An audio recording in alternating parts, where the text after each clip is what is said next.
तमाम मुअज़्ज़ज़ीन बहन भाइयों को और बच्चों को मेरी तरफ से सलाम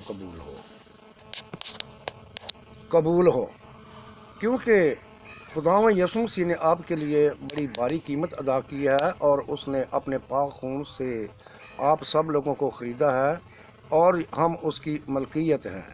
सो मैं मिन्नत करता हूँ कि आप खुदावंद यीशु मसीह के खून की कीमत को रायगां ना जाने दे, बल्कि जो कीमत अदा की गई है, जो जुर्माना, जो तावान अदा किया गया है, उसको अच्छी तरीके से जाने कि खुदावंद यीशु मसीह ने हमारे लिए क्या किया। अब हम देखते हैं कि बराए खुदा की ताकत और क़ुव्वत कैसे ज़ाहिर हुई आखिर में, पहले नहीं आखिर में ज़ाहिर हुई। कैसे? जब उन्होंने कहा कि तमाम हुआ तो गुप अंधेरा छा गया और कब्रें खुल गईं और ज़मीन लरज़ाई और भूचाल आया और हैकल का पर्दा ऊपर से लेकर नीचे तक दो टुकड़े हो गया और कब्रें खुल गईं। सो ये देखें आप कि ये कैसी ताकत और क़ुव्वत बरा के अंदर थी जिसने ये सब किया। किसी और नबी ने ऐसा काम नहीं किया, ये खुदा ही था जिसने ये सब कुछ किया। अब हम आगे चलते हैं, आगे देखते हैं कि खुदावंद एक ऐलान करता है। कैसे? मैंने ऐलान किया और मैंने निजात बख्शी और मैं ही ने ज़ाहिर किया, जब तुम में कोई अजनबी मौजूद ना था, सो तुम मेरे गवाह हो। खुदावंद फरमाता है मैं ही खुदा हूँ। यहाँ पर अब हम देखते हैं कि खुदावंद कौन है जो ये बात कहता है कि मैं ही खुदा हूँ, क्योंकि लिखा है कि खुदावंद फरमाता है कि मैं ही खुदा हूँ। सो तलाश करें कि ये कौन सा खुदावंद है जो अपने आप को कहता है कि मैं ही खुदा हूँ, क्योंकि यीशु मसीह भी खुदावंद हैं। तो आगे हम जाकर देखते हैं, मैं खुदावंद तुम्हारा कदूस, इसराइल का खालक, तुम्हारा बादशाह हूँ। मैं ही वो हूँ जो अपने नाम की खातिर तेरे गुनाहों को मिटाता हूँ। तो गुनाह किसने मिटाए? क्योंकि ये वाजिब नहीं और ना ये हो सकता है कि जब खुदावंद अपने कहर और गज़ब में किसी के मतलब अपने उन गुनाहों को लिख दे तो ये वो खुद उनको मनसूख नहीं करता, लेकिन खुदा ने इनको खुद मनसूख किया। किस तरीके से? एक निशान में आकर, यीशु मसीह में आकर उनको मिटाया और गया। और यही इसराइल का कदूस और यही खालक और यही बादशाह है, क्योंकि वो बादशाहों का बादशाह और खुदावंद का खुदावंद है। आगे हम चलते हैं कि आगे क्या है। खुदावंद इसराइल का बादशाह और उसका फिदिया देने वाला रब्बुल अफ़वाज फरमाता है। तो ये हम देखते हैं कि फिदिया किसने दिया, किसने निजात लाई, किसने हम लोगों को आज़ाद करवाया, जबकि सब नबी जो भी थे सब अबलीस के कब्जा में आलम अरवा में गए, कोई भी आज़ाद ना हुआ जब तक खुदावंद आप वहाँ पर ना गया, सब वैसे ही रहे।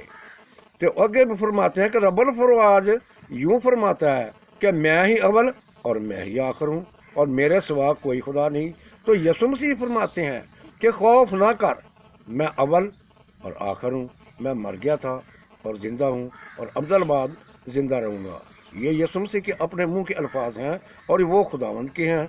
आगे लिखा है कि अगले ज़माने में खुदा ने बाप दादा से हिस्सा बा हिस्सा और तरह बा तरह नबियों की मार्फत कलाम करके इस ज़माने के आखिर में हमसे बेटे की मार्फत कलाम किया। बेटे की मार्फत यानी बेटे में खुदा की पहचान, जिसे उसने सब चीज़ों का वारस ठहराया और जिसके वसीले से उसने आलम भी पैदा किए। तो ये सब कुछ तो खुदा यीशु मसीह के वसीले से पैदा हुआ। तो खुदा कहाँ गया? ये खुद था, खुदा ने खुद ये सब कुछ खुद किया। ये सिर्फ एक पोशीदा भेद को राज में राज रखने के लिए सब कुछ किया गया, ताकि किसी को मालूम ना हो कि ये क्या हो रहा है। आगे लिखा कि उसके जलाल का परतू और उसकी ज़ात का नक्श होकर सब चीज़ों को अपनी कुदरत के कलाम से संभालता है।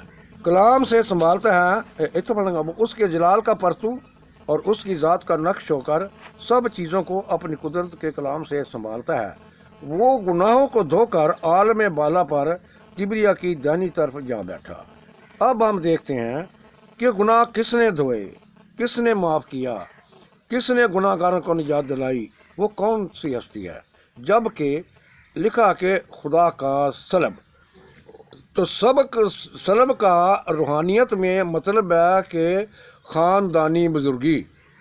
تو بیٹا جو ہے یہ خاندانی خدا کی بزرگی تھی، یعنی پتھریلی، جب پتھریلی ہے تو پتھر ہے، اور جب لوٹے کو دنیا میں پھر لاتا ہے تو کہتا ہے کہ خدا کے سب فرشتے اسے سجدہ کریں، اور فرشتوں کی بابت یہ کہتا ہے کہ وہ اپنے فرشتوں کو وہاں اپنے خادموں کو آگ کے شعلے بناتا ہے۔